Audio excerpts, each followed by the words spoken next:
I've seen sons when they heat Welcome rise to up. I've Artists seen I guns when they Admire heat eyes up. with Coach I've Clark. seen nuns when they beast rise up. Lice snuff, knives rust when they cut through silence. I've seen fun when the weed dries up.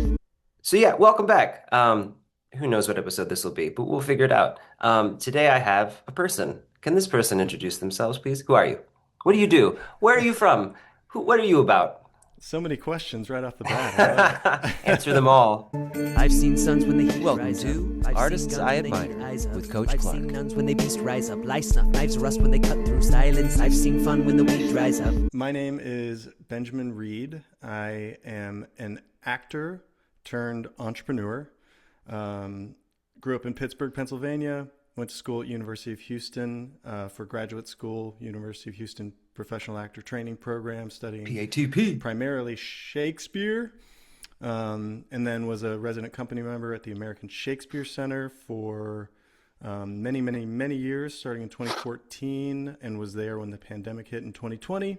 And since then, I've gone on to enter the world of entrepreneurship, primarily through hospitality, restaurants, and then a little bit of accommodations, and trying to break into entertainment as well. I didn't know you were from Pittsburgh. Go Steelers. Um, who did you do in your Williams scene? Who were you? Oh my, it's been a while. Hold on. Tennessee Williams. I was Knight of the Iguana. No, I don't think I was an entrepreneur before. I think I was a freelancer before, Okay. a gig worker maybe, but I wouldn't say that I fully understood what people meant when they would say, it's a business. Mhm. Your career as an actor is a business. Like that was an I understood what business was kind of, and I understood it meant that you took it seriously, Mhm. but it wasn't until facing the practical realities of actually running a business that I started to comprehend what that really meant. And I didn't take time before being forced to run a business to learn about all the different elements of what that entails. So, for instance, I had a conversation at one point. This is probably a year into our first business, which was like a wine and beer bar, coffee shop, almost kind of feel, even though we didn't have coffee, space, a communal space to hang out. And I'm having a conversation with my dad, who was a certified professional accountant as I grew up, and Oh wow. my bookkeeper and accountant in the town where that business is located. And I remember asking why the balance sheet needed to balance. And it's funny because it's called the balance sheet and that's why it has to balance. But it was just like, none of these terms, I've heard all of these terms before, but I didn't know what they meant on a deeper level. And that's Yeah. kind of what I mean about I wasn't an entrepreneur before, because I hadn't taken the time to put my focus on it. So that would be the difference between a freelancer and an entrepreneur is knowledge, Well, focus. here's an interesting thing is like some people would even say, like some entrepreneurship people would say, you're not like a business owner who goes and starts a business like I did. That's just pretty much the same thing people have been doing for wine and beer bars for a long time. They'd say that's not true entrepreneurship. They would say that's business ownership. Whereas entrepreneurship is when you're trying to create something that has never really existed before. That's entrepreneurship is I'm going to Interesting. change the game. I'm going to bring something out into the world that has never existed. And I don't know that I necessarily believe that totally, but I can identify with the spirit of it in that, the entrepreneurship is about being on the frontier. So I think you are being an entrepreneur if you're doing things you've never tried to do before. And you're Sure. just wrestling with them and figuring them out as you go. You said you were forced to become one? Is that what I said? Did I That say is what you said? forced? I think I put myself in a position where I needed to learn is a better way to say that. What happened in my career was everything was kind of stable and steady. I had been a company member along with my wife Lauren at the American Shakespeare Center for many years, season after season, and then the waters there got turbulent and things started shifting, and I started recognizing that what I thought I had job security, but there is no such thing as job security, and that was going to be going away or could go away. And so I made the choice to take a risk, and I got a loan to start the first part of our business and signed a lease, and we just said we're going to figure this thing out because it's within our sphere of influence, right? Like getting cast, I can't control if I'm cast or not. And we were about to start a family. Lauren was pregnant, and so it was like I need to do something to provide for my family. I've got to earn money. I've got to bring in income.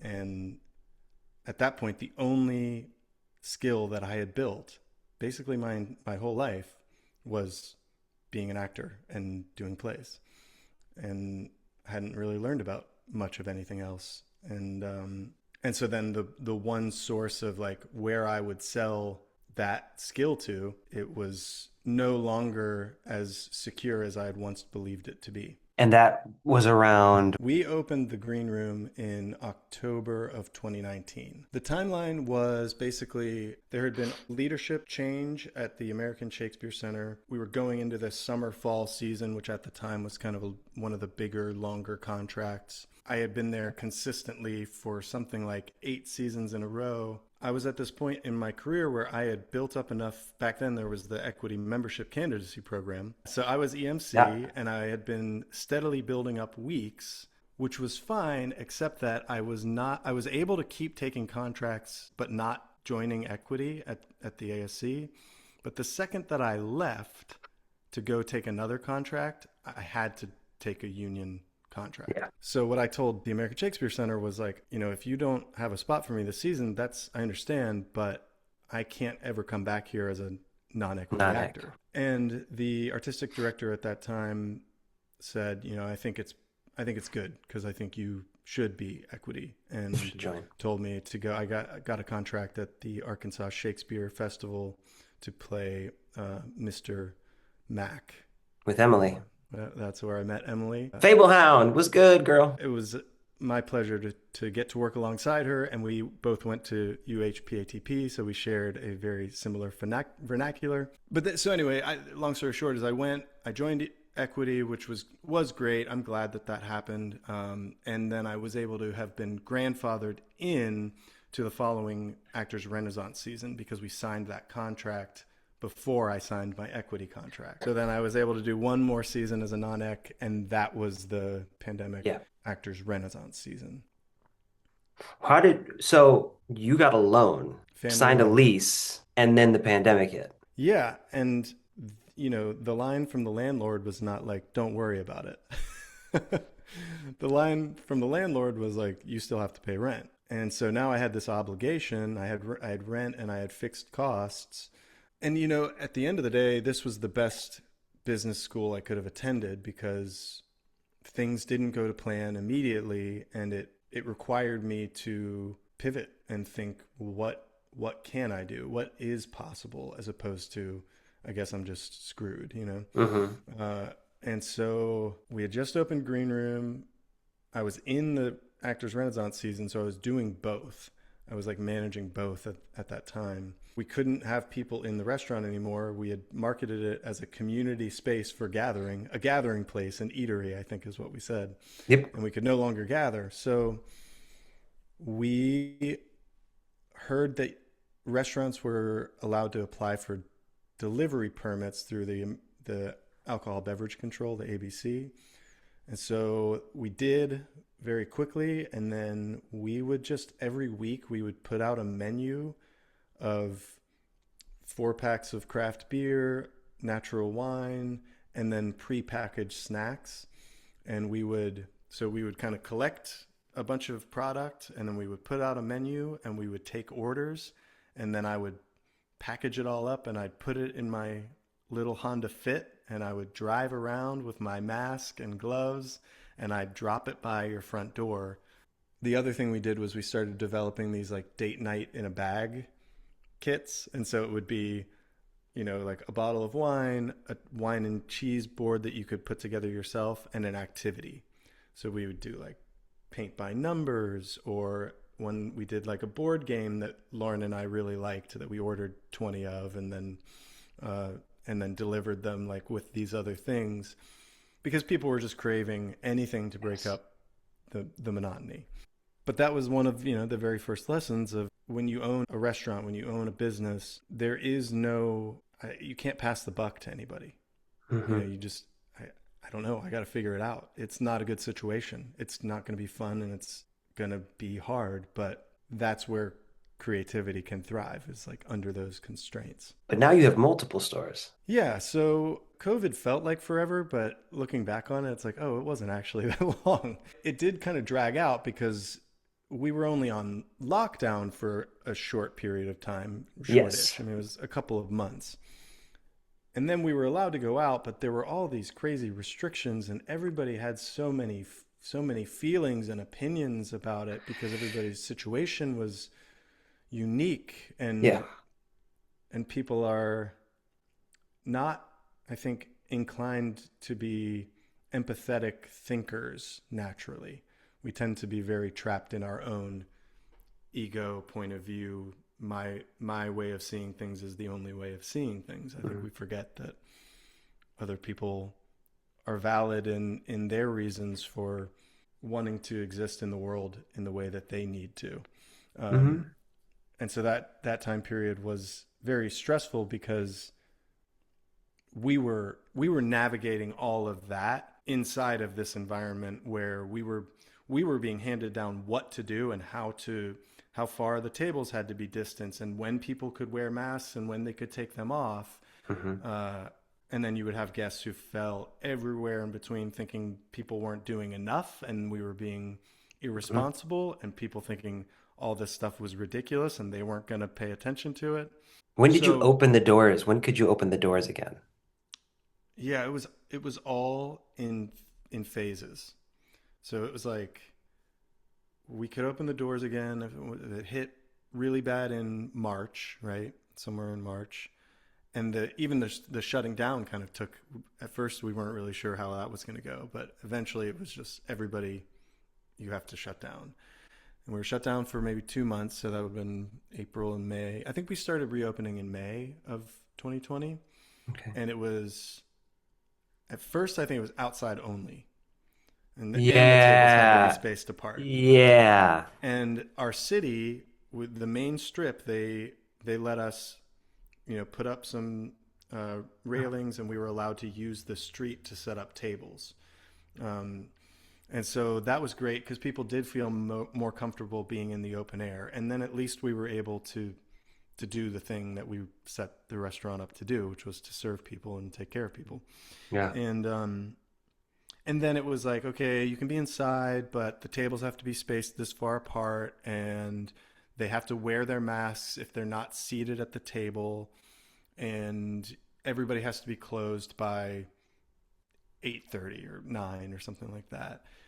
And then the next week it would, things would change, and they'd say, okay, shift, you can be open, now they can be this close and open till midnight. And so that was exhausting because you're trying to do your best. At the same time, you're trying to figure out all the finance stuff. And we were navigating those special loans that the government, pay PPP loans, payroll protection program. And you had to apply for that. But then I had to hold the money in a different account because I wasn't sure if I was going to have to repay it. So I didn't want to take it thinking it was free capital from the government, and then all of a sudden I had to pay it back. And anyway, so we just followed that, and we did our best, and we kept trying to be creative inside of that process, and keep the focus on taking care of people and treating them well. And then the following year, 2021, there was all this pent up demand, and all the restrictions were eased up almost entirely, if not gone. And we had the outside from the city because they continued that program and still are continuing it to this day. And we had a great bounce back 2021 year of sales that were like, oh wow, so this is what it might be like. Yeah, and that was another kind of thing to deal with because I would be like having conversations with my dad and my accountant being like, is there really this much money in our Capital. account? Yeah. Like, is this real? Like, can this be Hmm. I was thinking like, did I make a mistake? Yeah, there's no way You I know, made this much. Yeah. I didn't carry the zero, or that doesn't even make sense.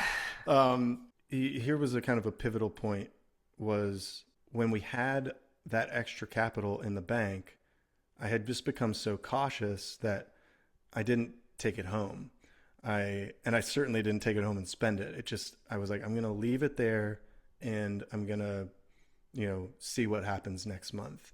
And I kept doing that, and that's what led to being in the position to when another opportunity came up down the street on the same street for another restaurant space, I was able to basically self-fund it.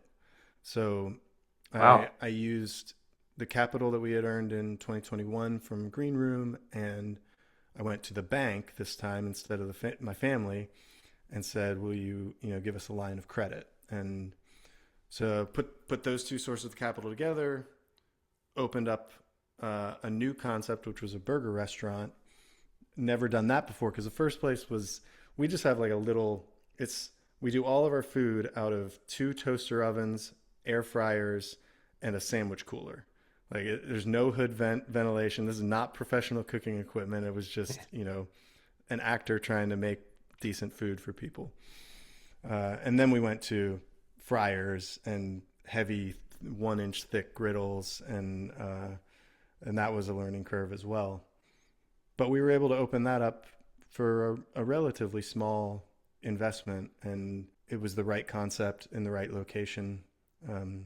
Burgers and fries in downtown Stanton, Virginia, and our sort of signature, which has been our people and our hospitality and our focus and care and attention to the little things, the details, all those things together, I think just connected with the community. And I mean that as both the Stanton community and the heavy tourist population that comes into that town.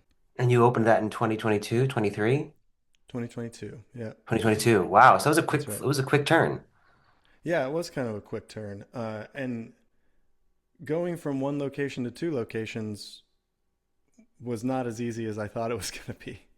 Even though they're only a couple blocks apart from one another, it just, it was my first lesson in realizing you can only be one place at a time. A lot of you're gonna have to start delegating. You have to learn the skills of leadership and delegation and trusting people, and then trusting them and then holding them accountable when you don't feel like the bargain's been held up, and then humility in sometimes holding people accountable for something that you weren't clear on the expectations. So you have a third location now, though? The timeline is so crazy to think back on. But yeah, so let's see. 2020 we opened Green Room. 2022 we went down and opened Remedy Burger, and it took us a couple of years just to get the operations feeling like they were manageable, because Mhm. the restaurant industry is brutal because you're there for lunch and dinner. For us, it's 6 days a week. A lot of people, it's 7 days a week. And that means, the way a lot of people solve for this is they go out, they hire a general manager and make them be there 6 days a week from open to close. Oh yeah. I'm not going to ask anybody within our organization to do anything I either haven't done or wouldn't be willing to do again if the circumstances warranted it. And like, I don't believe in 60-hour work weeks. I believe that you need to work intentionally and you need to rest intentionally, because you can't pour from an empty vessel. In between there, the property next to our home in that area, it came up for sale, and we had this crazy shared driveway, and so we had reason to want to purchase it. Mm. And so we ended up purchasing that and turning it into a Airbnb. So then we added, Wow.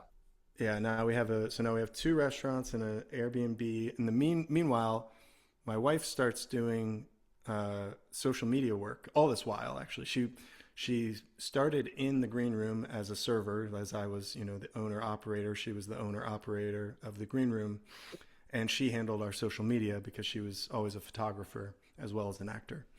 And when she had our firstborn, she started just naturally sharing the joy of our life on her Instagram. And slowly but surely, it started to build, and it started with, little shops on Etsy being like, can we send you some baby clothes? And being lifelong broke actors, both of us are like, this is amazing, right? Like, we're getting free baby clothes. We need that. That's so like incredible. Um, and it's steadily grown, and she's learned more and more about it over the years, and it started to take off for her. And it was like, oh wow, I've got 10,000 followers, and then the next year it'd be like, I'm at 25,000 followers. And so Yeah. flash forward to 2026, and her Instagram is like 200 something and growing. It's Lauren Reed for anybody listening, if you want to Yep, follow yep. along with my kids and my family. And she's also on TikTok and similar numbers there. And so now she has a manager and a manager that helps her deal with the business side of things. Oh, I think what I'm trying to get at is between opening Remedy Burger 2022 and location number 2 of Remedy Burger, which opened in 2025, the end of 2025. There were a couple other side quests that hmm. were happening, which was, Lauren's social media was taking off. We started the Airbnb and figuring out those systems and that process. And then we started looking at relocating. It's crazy how stuff happens, dude. Because we were looking at Charlottesville, Virginia, for this second location, and I was negotiating a lease. I was in the middle of negotiating a lease. We had found a spot. It had been an old burger restaurant. We liked the location, and we were like, "Oh, things are lining up." And I saw a social media story from one of the breweries that really started the reason why we did Green Room, because it was right in Richmond. They're making like what I think is some of the best beer in the world. They're called the Vale Brewing Company. And we had learned about them while we were at ASC, but you couldn't get their stuff in Stanton. They're only hour and a half away, but there were no shops in town. It was one of the reasons we started Green Room in the first place, was like, we want to bring these products to this community. Oh, okay. Anyway, I see their story, and they had built a new tap room, and their kitchen partner was exiting. So they didn't say we're looking for a new kitchen partner. They just said our friends are leaving. Say Don't goodbye, worry, we'll farewell. have more announcements soon. And I saw that, and I had a contact from my days working, with the distributor. So I said, hey, look, I'm sure you guys already have this all figured out, but on the off chance you don't, I'd love to, throw our hat in the ring. And so meanwhile, we had been negotiating this lease for 3 months. This happens, and it was like 2 weeks later, I had told that negotiation, sorry, I have another opportunity. We had signed an agreement, and then we moved into the space and started cooking burgers all within like 4 weeks. Now we're working with this brewery that we've always admired, and it's a really cool part of our expansion story. I think for me is like the weight of the responsibility on my shoulders, I feel like is the scary part. It's not easy, and I now read about somewhere between 100 and 200 books a year, and I use the term read lightly. A lot of it is listening on Audible while I'm walking the dogs, and I listen on anywhere between 1.5 and 2x speed, so Mhm. I can rip through a book that is 7 hours, right? If you're listening at normal speed, I can rip through that in half the time. And I do that because there's a lot that I don't know. There's a lot that I am actively failing at. If you are a business owner, you start to recognize you're you're constantly the thing that's holding your business back. Um, the deficiencies in your leadership, the deficiencies in your character, and how do you do it? You do it like everything else in life, one little step, one little mistake at a time. And then you try to learn from it, and then you try to make better choices moving forward. You mentioned that you were broke actors for a long time. Mm-hmm. I'm assuming you're the opposite of broke now with the amount of ownership you have. Anybody Kind who of. doesn't own businesses is looking at you going, you got to be making money. But also, the Yeah. amount of money that goes Yeah. into running a business is a different thing. It's interesting. This is, I think, a misconception that a lot of people have. Here's how I tend to think of it, which is there's a lot more that's within my stewardship. I don't think of any of it as mine, or belonging to me personally. I think of it as I am responsible to keep it healthy and keep it as safe from risk as is reasonably possible. Um, and so, what I mean by that is my goal with the team is like always to be pushing them forward. So what I don't want to do is give them something that then I have to take away because I gave them more than the business could handle. And like it's funny because opening another restaurant, right? You think of that as like, oh wow, they're expanding, so everything must be. It's like we took a huge financial risk to go and do that, and then that doing that risk and then having the expanded operations to manage meant I was able to create another full-time position within the company. And so it's like that's actually where most of the financial expansion went to. It's like more Hmm. team members, Hmm. which I do benefit from because every time we add another position within our organization, it frees up bandwidth from every other team member. What I like about what you said was it was a huge financial risk. Has there ever been anything you did as an entrepreneur that wasn't a financial risk? No, it's all, I'm learning more and more that life is all about mindset and the way you approach things. So when you invest your money, you're not wasting your money because of the intention behind the investment. You can just spend your money, right? Hmm. Like you can spend your money on acting coaching, but you can also invest your money in acting coaching. And the only difference in the two is the mindset and the approach that you take when you do it. Yeah, you're getting to a huge I think I mentioned it when we did your podcast, which is like the financial coach I needed of like my Yeah. relationship with money and how much that was going to screw me immediately if I wanted to start a business. Um, and how that goes into sales and how that goes into what you're willing to invest in yourself and how that goes into what you're willing to charge people. Um, Still to this day, it's something I battle. Like there is always a constant, not a constant, but like it will reform or like reawaken of like you're ripping people off. Like you're not, there's no way that this is fair because it was like a blue collar Midwestern family. Like money was time, like money was manual labor. It wasn't value. That wasn't equated in my head. And so like if I'm in a chair in a comfortable, my wife's pullover, like talking to people about acting on a screen and they're paying me enough for me to like live that month, like that I must be ripping somebody off because I didn't sweat that day is essentially like what Mm. it comes down to. And the amount of hours that I put in, I didn't work 40 hours that week. Like there's no way that's fair. As opposed to the value that I'm giving forth per person and the amount of attention they get um, based on what they're investing in. Like it far exceeds something else that they would try to get from a different place.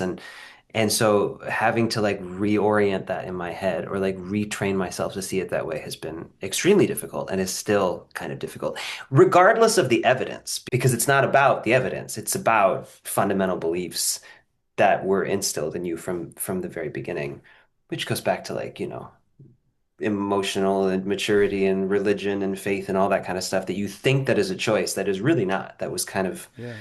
that was Instilled cemented in for you. for good or bad. Like I'm not saying, either one is good or bad, but is like that. I sometimes think that we think a lot of the things we think and believe are choices Mm. without ever having really dug into the dirt of ourselves and kind of tested that, which is, I think, why, you know, you said so many people had so many opinions about the pandemic, which was very, I started working again in October of 2020 at a Barnes and Noble because at some point the unemployment went away and I just couldn't survive anymore.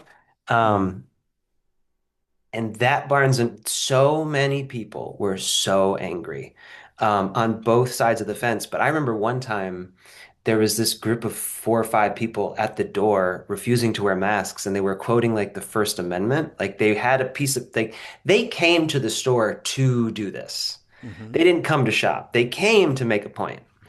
And I think in their heads, they were standing up to treason, I think is how they saw it in their heads. Mm-hmm. And, I try to respect people. They're 100% wrong. Like in this incident, they were silly. I get why they felt that way, and those feelings are valid. But if they took a step back and recognized that they were yelling at a man working 60 hours a week wearing a mask in a Barnes and Noble, whose opinion is irrelevant because he has no control over the situation, Right. then they would recognize the silliness of what they're doing. Like there's no, if you're really trying to stand up against treason, this is the wrong place and the wrong way to do it. Otherwise, you're just taking your frustration out on somebody who has done nothing to you, right? Which is essentially Yes. what happened because he's Yeah. standing there trying to make it okay and trying to go, I can't allow you in the store without masks. It's not my choice. Like, this is Mm. where we're at. But I think that so many of those strong opinions and feelings come from that lack of analysis of, you've spoken with a lot of humility in this conversation. It seems that you are somebody who has spent some time and is going to continue spending time parsing out the way you think and why you think that way. You even mentioned like deficit or deficiency of character as one of the reasons why businesses might not flirt. And I'm like, I think a lot of it's so much more comfortable to not do that, to not kind of explore those things, often until it already gets you in trouble or something that you want does not come through. Mm-hmm. I am one of those people. Like, my marriage is something that is the reason I almost feel like a bit of ashamed of it, of like, I had to get married and have a child to have some of these realizations that I should have had prior, but then should have is also like a horrible, plateau to stand on because it's Yeah. like, there are also 60-year-olds who have not gone down the paths that I've gone down. But I think it's so interesting when you meet people who have put their minds at least to the intention of that work because there's a self-awareness they have that usually, in my experience, points them to some kind of success in their endeavors. And that is not always business running. A lot of the times it's just they have great relationships with people around them and they're happier in their life. But it's interesting to think about. I don't know why I got on this rant. Well, the thing I like about what you said is you're on your journey, you're on your path, and you can't learn the lessons that you need until you go through them. And, as an actor, as an artist, I had this great point in my life where I stopped feeling like the audition process was about me passing the test. And it was more about, is this a good fit for you? Is this a good fit for me? Like, Hmm. here's what I do. Here's what I'm bringing to the table. Here's where I'm at. If that works with what you're casting for, great. I might have some questions about how you run your theater company, and if those questions are in alignment, and you like what I'm doing, this is going to be a great working experience for both of us, Hmm. right? But it was less about like the neediness thing went away. Like I don't need the job. If I don't need the job, then I'm free to bring my authentic self to the table. And I think I've only moved more toward that in more areas of my life as I've gotten older, in that it can be really difficult to do, but it's like trust the path you're on. Don't be tempted to think that you should be somewhere else or you should have done something else, or you are exactly in the space that you're supposed to be in. What would the world look like if you believed that it was happening for you instead of to you and just trusted that? It's so hard. It's so, I know I am now at a point where I've done enough reading of materials that say these things to recognize that a lot of it is like, I think for me, it's like you essentially get what you put out. And so if you put out that opinion, like if you choose to believe that, it does come back in that way. And the things that don't come back in that way, you don't notice as much because you're not necessarily looking for it. Or they're things that you can easily navigate and it doesn't like crush you in the same way. Because 10 years ago, I would have like been really frustrated that you said that. Like, and so the people who like, yeah, it's so easy for you to say, first of all, because of Yeah. look where you're at. But then second of all, that's too easy. It doesn't give me anybody to blame. It doesn't give me anything to be mad at. And it makes me have to like sit and be patient. Mm-hmm. I don't like any of those things. Yeah. That And it doesn't give me anything to do. you don't even like it's you can't even just make the decision and then all of a sudden you do it. Like No. and okay, so I use this analogy all the time. It's from a book called Setting the Table by Danny Meyer, who is a restaurateur in New York City, um, grew to a portfolio of fantastic restaurants in New York, and then opened a little burger joint called Shake Shack in Madison Square Park, I think, the original, and then it, Yeah, blew up. everywhere. But in Setting the Table, he just is talking about hospitality, he's talking about restaurants, and he had a conversation with a friend of his where his friend was like, Danny, you know where this salt shaker is supposed to go on the table, right? And he's like, and then, your servers, your staff, the guests come in and they move it. And it's not supposed to be where they moved it to. And that's really like getting at you. It makes you upset, or, it really, it affects you. And he's like, you can just move the salt shaker back. And I use that analogy with my staff, with myself all the time of like, I had this weekend, I was trying to take the weekend off and something happened in one of the operating businesses that I'm responsible for. Hmm. And I became aware of it, and it started to affect me. And it took me out of present moments, took me out of like the time I was supposed to be resting and spending time with my family. And it, all of a sudden now I'm not living in the present moment. I'm thinking about somewhere else and if they're okay and if all that, worry, all this stuff that's no fun. Hmm. And it's so easy to like find things to blame, right? About, oh well, if somebody hadn't done this, or if I hadn't done that, then I wouldn't have felt that way. It's like, no, the problem's not any of those things. The problem is me. The problem is I let the fact that things didn't go as planned get to me. And it's just like, it's okay. It's gonna happen. Just put the salt shaker back where it belongs. And, maybe tell your team like, hey, I know you moved the salt shaker over there. It's supposed to be here, right? It doesn't need to be like a big corrective lesson, right? It doesn't Hmm. need to be like, you got to fix this or you're out of here. No. And you know what? You'll tell them and they'll move it again. And that's okay. It's okay. Having a daughter is what makes me go, yeah, that's inevitable. Like nothing goes according to plan in Mm-hmm. that arena. And there's nothing I can do about it because she's never existed before and it's my fault she's here. What am I supposed to do? Get mad at her? Like I wasn't talking about parents, or maybe it was my wife about it, of like the emotional immaturity of parents who scream at their toddlers because they're screaming. I get your frustration. Believe me. I understand it. And yeah, you can feel it. But to not be able to manage your own emotions and then get mad at the 2-year-old who can't manage their emotions when you've been here for 40 years. Mm-hmm.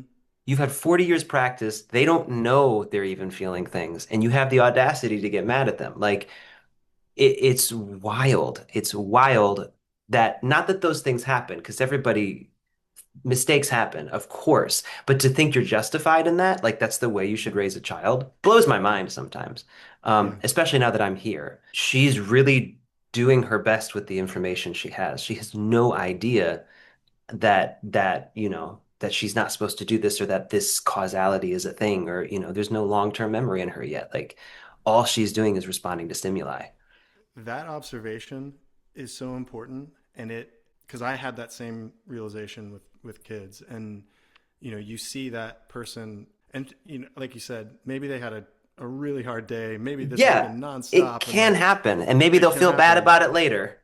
And but the thing is, like with life happening for you, it's like you notice it, and then you're like, this is what theater does too, right? It's like I see it there, and it allows me to make adjustments here within myself Hmm. because it's catharsis. It's it is he, right? It is I, because I see it happening, and then it allows me to experience that through the lens of another person, and then later that day when I feel that same frustration mount inside of myself, okay, let that go.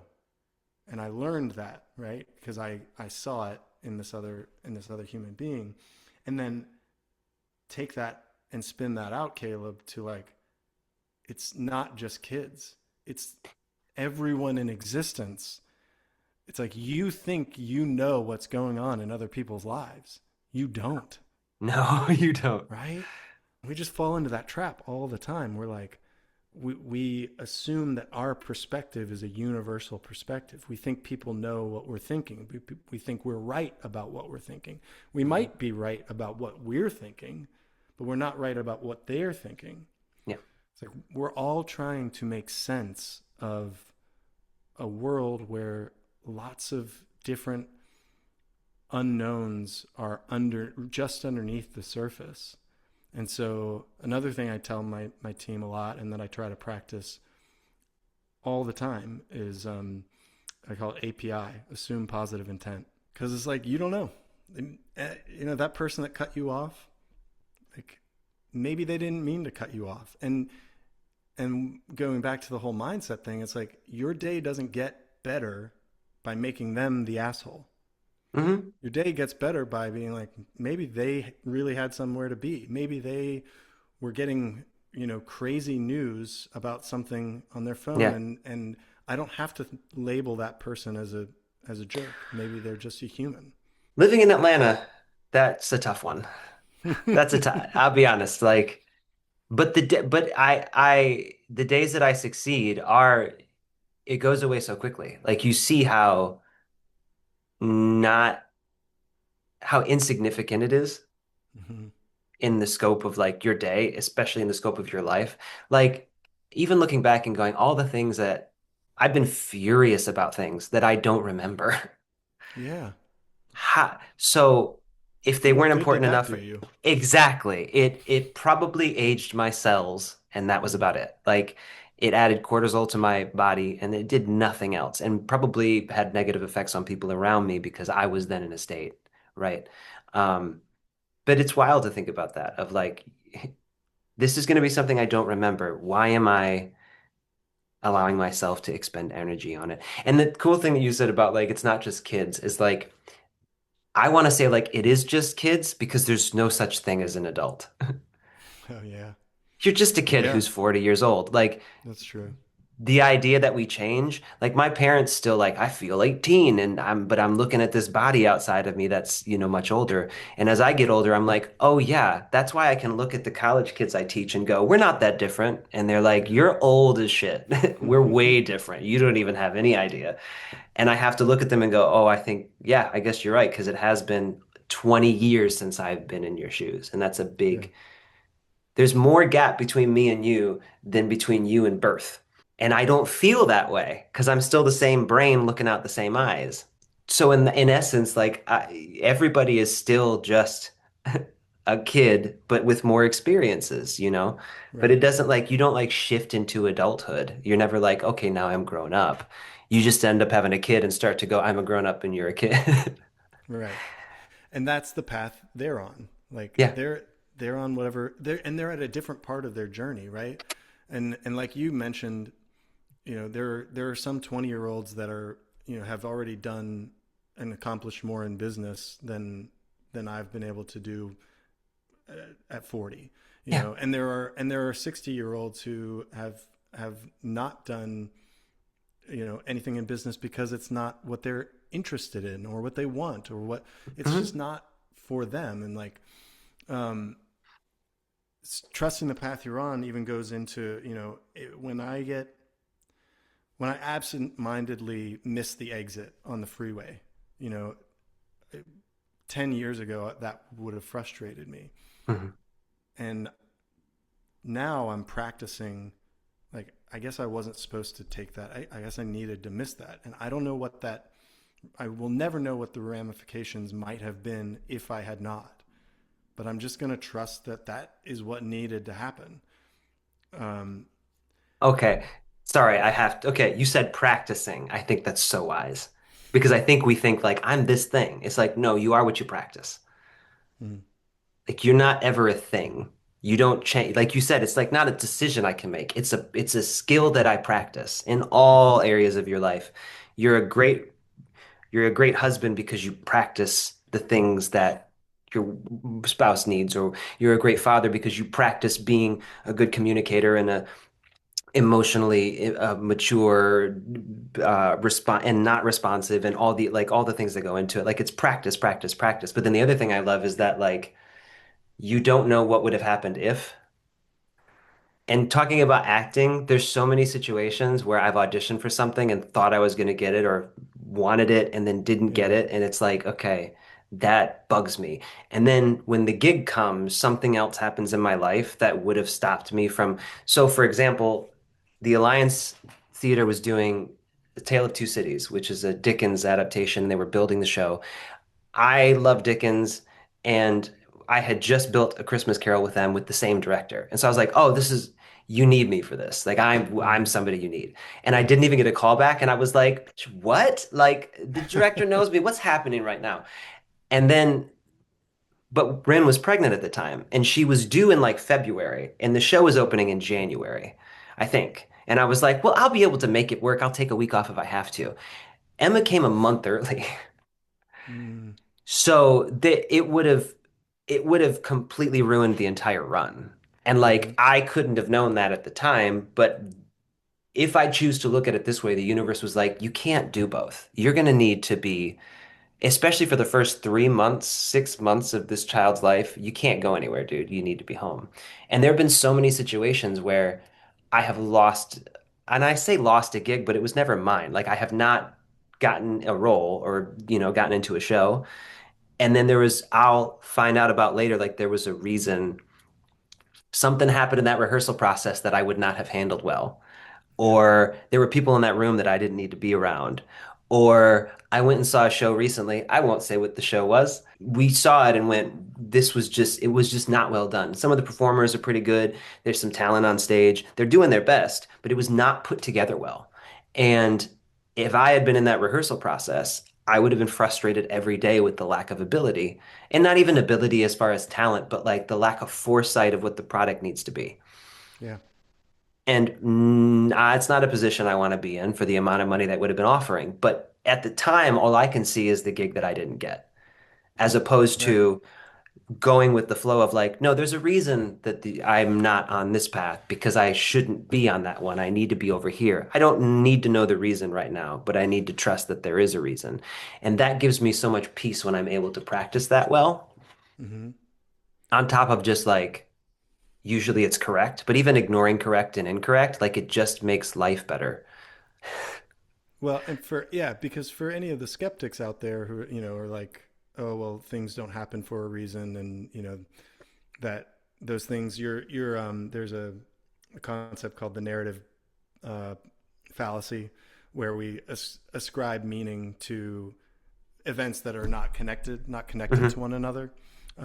And then we connect them and make them make sense in our brains. Yeah. But I like to push back on the narrative fallacy with the narrative fallacy, which is that you also you also can't know that it's not connected, Hmm. because we don't have perfect knowledge. And so, it's often very smart people talking about the narrative fallacy. And I think it's kind of a point of ego of very smart people who are like, yeah, these things can't possibly be connected. It's all random.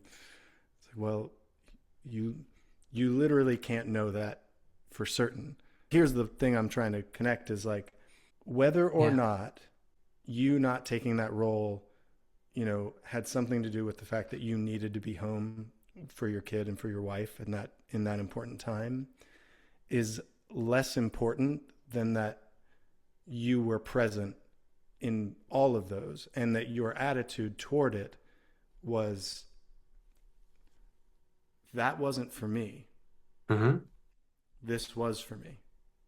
And Hmm. and that's like the world happening for you, right? Like it's not happening to hurt you.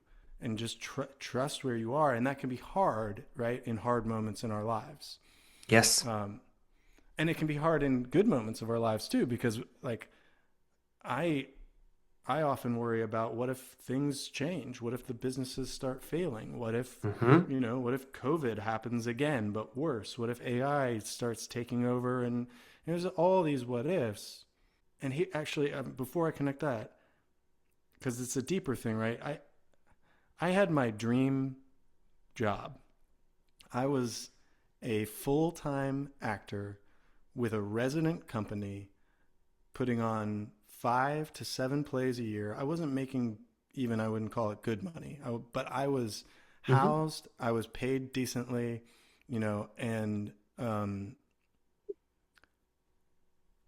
and then more importantly than all of that was we were making plays. The audience was coming to see them, and the houses were full. The audiences were joyful. The room was alive, and that Hmm. was all year long. And then Yep. and we do it again. And so it was like in that time in my life, I felt like my purpose was being fulfilled, but my financial well-being, my like the other practical things in life that I wanted were not being managed from that. Nights and weekends were not conducive to a family. Not Hmm. having any control over if that income's going to be there one season to the next. And then this season of my life, those have kind of reversed in that like it's not my purpose to make burgers for people. The financial side, the control, that's all there. The thing is like cuz then sometimes I struggle with like, well, I want to get back to that feeling of, being a fulfilled artist. Hmm. But it's like I have to trust the path I'm on. I don't know why it's this right now. Um, and maybe it'll become clear or maybe it won't. But it's for me because here it is in my lap, right? Like this is what exists right now in this moment. I have the parent company, I've got these operating companies, I've got 2 kids, beautiful wife, an incredible life, a lot of team members that I'm responsible for, and for as long as all of that is within my stewardship, my responsibility, which may probably won't be forever, Hmm. but I'm going to try to be the best version of myself that I can be and take ownership of it. Yes, which inevitably makes your life better because Yeah. it makes you happier, right? I mean, happy is like a weird word, but again, there are more good vibes in that than bad. And then if you positively affect the people around you, Yeah. which is like, how can any of that be bad? Also, I don't know, the life of an actor, it ebbs and flows, man. Like it comes and goes for everybody I know. Like nobody I know doesn't either, and this is something I teach too, or I coach about, is like diversity of income, Mm-hmm. diversifying income is like you have to, if you want to feel any kind of ownership over your career, you have to diversify. And that doesn't mean you have to step outside of the arts completely, but it does mean you have to investigate what you're good at Mm-hmm. outside of just being on stage. and or what are the skills that you have that learned from on stage that you can transfer to other things. And that's something also that I like, most of the intro to acting classes that I do at like the university is like most of those kids are not actors. They don't want to be actors, they're there for a credit. But what I can teach you in this class is going to benefit you long term in whatever industry you go in because it all comes down to empathy, communication, confidence, right, and preparation. And like all four of those things go in, you are always dealing with people in whatever you do. You are always good communication or being able to communicate is a skill that will, take you anywhere. Empathy is part of that communication. It helps you. And then, preparation and confidence, it's like that's how you sell yourself. If you can stand up and sell me a monologue, I'm pretty sure you can pitch a product to somebody that you're working with. Um, and so I think a lot of those things are sometimes condescended, especially in a culture where the arts are not considered a job. Um, but I think, shoot ourselves in the foot without that training early because we try to Mm-hmm. get those skills, but in opposite ways. And it's like this is the most fun way, I think, especially when we're younger. We're already great pretenders. Like kids are better actors than we'll ever be, you know Mm-hmm. to like to gain these skills that then serve us in other ways. And you talk about being on your path. It's like there's many times in the last few years when I've been like, I wonder if I'm supposed to be a coach or a director, and maybe acting is not what I'm actually meant to thrive in. I think it's more about how I serve everything versus than how I serve myself. Like I Mm-hmm. like a big quote that I do in my intensive is like you have to figure out how you can serve the theater, not how the theater can serve you. And a lot of times that's not the way it looks when you get into it, because you get into it wanting to do something, but you have to sit back, shut up, and listen and wait for the word. And the word will come if you open yourself up to honest, like honest vulnerability and being like, how can I best serve this thing? Which also happens with like actor type of like, I want to play this role, but how do you best serve the team in Yeah. whatever part that you're playing, right? Um, and I think that's a big part of like the path that you're on and something that I'm kind of waiting to see because I also don't want to make the decision of like, well, I should be doing this and I shouldn't be doing that because that's still me trying to control it as opposed to like I'm going to continue doing what I love and hopefully benefiting people's lives in moving forward and obviously like provide for my family, but how do I keep myself open to the possibility that the things I wanted can change, or that the way I can best serve the community that I love or the art that I love will look different than I initially thought. Um, Mm-hmm. because I also enjoy all of those things. Like I think the second you start to think I only enjoy this thing, you're in trouble. Um, versus there's enjoyment in a lot of different things. And also there's benefit in a lot of different things. It's interesting because the like that leads to the kind of the last transformation that I've experienced, which is money and finance and wealth has really shifted for me transformationally. The thing that I think helped me most was recognizing that it's an infinite game, and like I wouldn't say that the business has made us wealthy, but I would say that learning about finance and how to very simple concepts, right? Uh, Spend less than you make and invest the difference, or invest some of that. I mean, like that will make you wealthy. You don't need to own businesses. Investments, If yeah. you do that consistently, invest your time, invest your resources, invest your Hmm. money, invest in yourself to build your skill set, and ask the question of how can I serve. And it's like I started out being like, I need to support my family. I need money as fuel to make sure that we can live the life that we want. But it very quickly turned. I read this in a book by Jim Collins called "What to Make of a Life," where the the directionality of money has shifted for me. In that, as opposed to needing money to fuel my life, it's like I need money to fuel the vision Hmm. and accomplish what I want to build in the world, because that leads to I've been building for the last year and a half a new company called Stageable, and all of that is built off of having a heart for artists and performers and the magic of theater, which I think for me is more expansive than plays. It includes, live music. It includes dance. Any of the performing arts, stand up, storytelling, like Mhm. anything where an artist gets up in a room with other people and gives of themselves and says, "Here's what I've made something. I'm going to share it with you," which I think is just this incredible act of bravery um, and too often the line that I hear, and it doesn't matter if it's an organization or an individual, is like, I feel like there's not enough to sustain this, right? We're the audiences are eroding. There's not enough money. I can't stay in this career because I can't. There's not enough to provide for my family here, so I've got to exit. I've got to find new new sources of income. And so, honestly, it just makes me incredibly sad because there are, of course, the Tony Award winners, the New York City Broadway actors, and I love them too. Don't Mhm. misunderstand me, but there is also a place for the actors in the regional cities. There's a place for artists in small towns, and I think that we, as a society and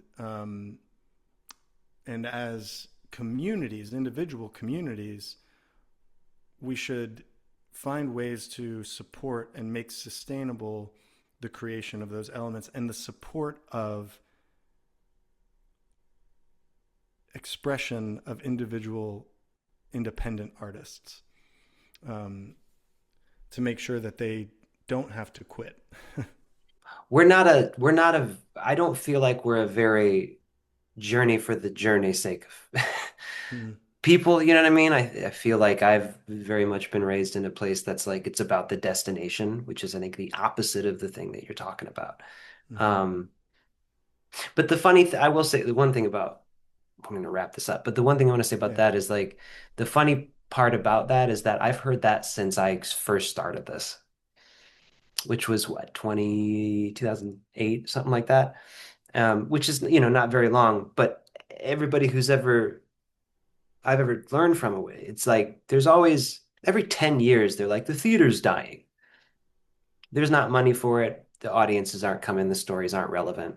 It's still here. We've been doing it since the very beginning, thousands of years. So I don't think it's ever going anywhere. Like the fundamental beginnings of storytelling, regardless of what the digital age does to it, is always going to be a person on a stage talking. And the cool thing about the digital age that I don't think we're getting to yet, which that Tony Award winner I think said in his speech, was like, open up the library. Like it should be for everybody. We have the ability to broadcast it. Why not? And I'm like, I totally love that. Um, Mm-hmm.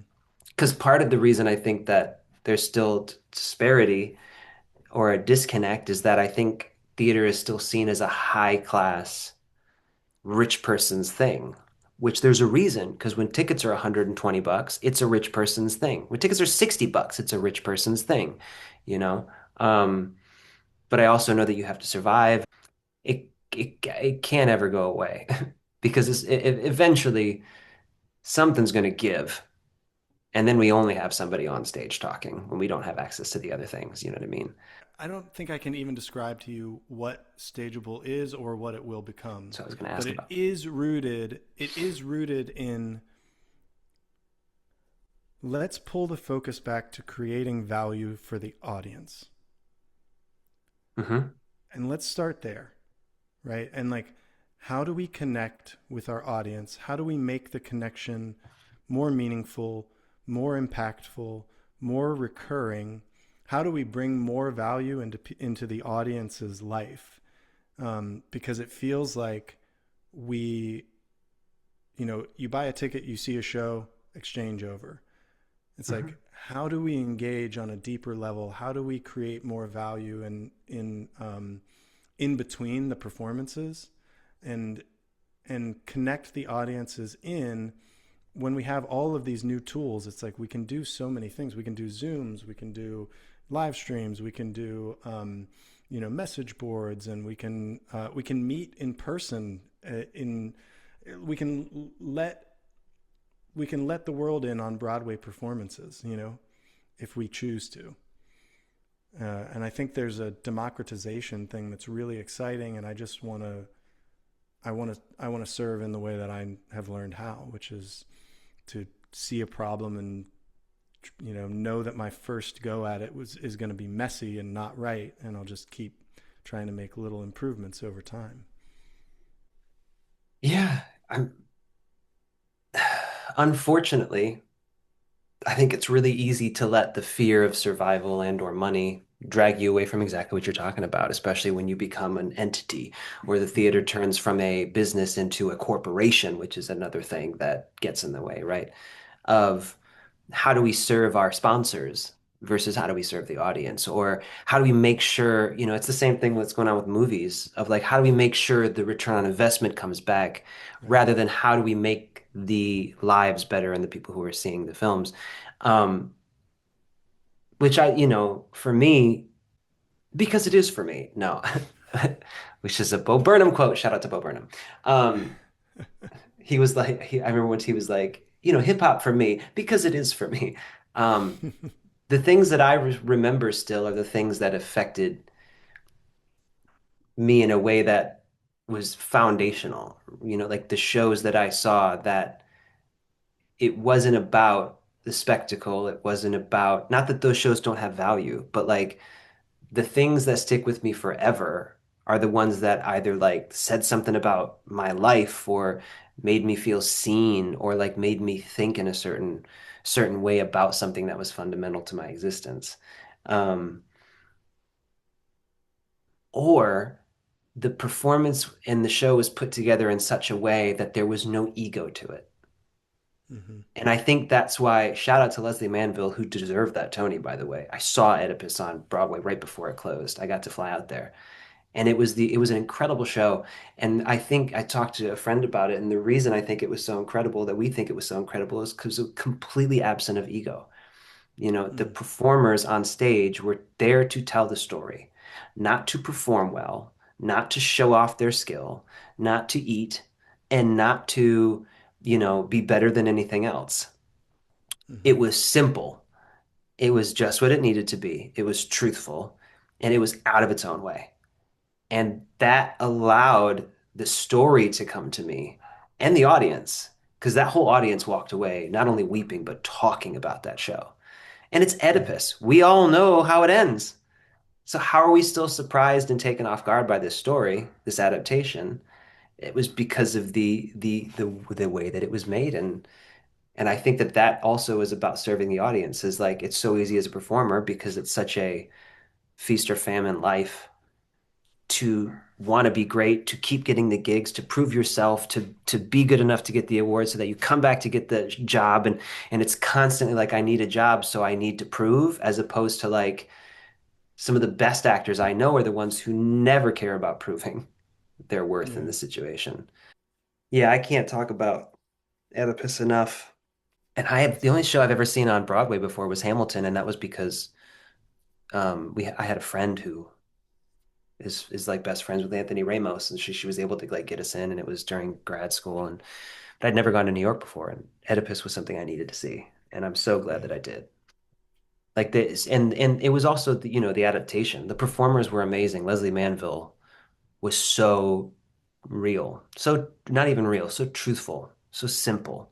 Mm. Um, but also like the way the show ended, like it got to the point where, she kills herself and he stabs his eyes out, and the curtain comes down as he's about to stab his eye with her heel, basically. And the curtain comes down, and we're like, okay, show's over. And we were like, that was incredible. And then the curtain comes back up, and it's a flashback because the whole play takes place in this space that they had rented out for the duration of the campaign. It was what they were campaigning from. And at the end of the night, their rental's up. And the flashback is to when he found the space to begin the campaign. And he brings her in and he's like filled with hope and he's like, is this gonna I like this space. What do you think? She's like, this is incredible. This is gonna be great. And he's like, I'm so happy. This is gonna be our time. And she's like, yep. And Yeah. then as he begins to like run across the room to like give her a hug, the lights went out. And and I st- and it was so affecting. And I can't even really tell you why. Um, because everyone in the room was caught off guard. Like Mm. we were ready for the ending. We thought that was the ending, and then that 5 minute flashback sent everybody into spirals. And I think it was just, and they talked about it, that the focus of the show was on the marriage. And like, what if it was a great marriage? What if the tragedy was that these people really were amazing together? And what that would be like to deal with. And it was heart-wrenching. Just that little flashback. It was such a smart thing to do. But yeah, I still, oof, to finish up, to sum it all up, what's your maybe like best bit of advice or thought towards somebody who's like, I'm not quite sure which direction to go, or I'm not quite sure what's next, I guess. That makes sense. Yeah. I mean, I think it's my lesson has been get curious, read books and get perspective, and then don't outsource your thinking. So then think for yourself, think again. Don't so like you read the book, right? They're going to get tell you exactly what to do. That's all well and good, consider it. But then think through it for yourself and if it makes sense for you and if there's things you can learn from it that you can you can apply, then do it. And if there are things you need to let go, let them go.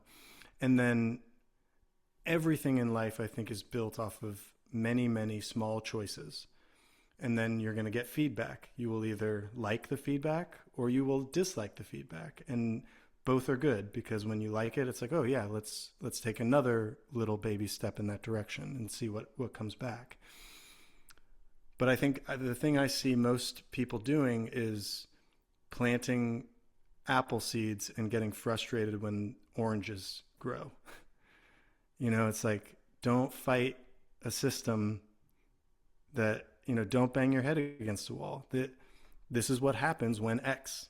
When you do X, it produces Y.